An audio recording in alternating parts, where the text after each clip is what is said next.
আসসালামু আলাইকুম। আমি কিছু কথা বলতে চাই। আমার কথাটা যদি ভালো লাগে ৫ জনকে শেয়ার করে দেবেন, ৩টা কপি লিঙ্ক করে দেবেন। ইনশাআল্লাহ আমি আপনার আইডিতে যা আমি ঝড় তুলে দিয়ে আসবো। কথা একটা, আমার দেশে ভুয়া মন্ত্রী ছিল হাসিনা।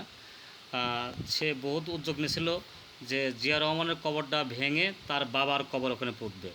এটা সে বলতেছিল। আর আমার দেশে পরপর ৩ বার প্রধানমন্ত্রী জনগণের ভোট নিয়ে, জনগণের ভালোবাসা দিয়ে সে পরপর ৩ বার প্রধানমন্ত্রী হয়েছে।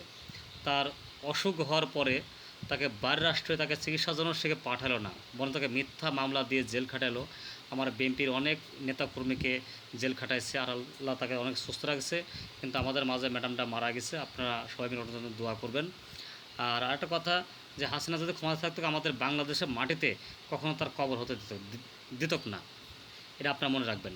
আপনারা সবাই মিলে তারেক জিয়া ভাইয়ের জন্য আপনারা সবাই মিলে দোয়া করবেন। আশা করি সেজন্য দেশটা ভালো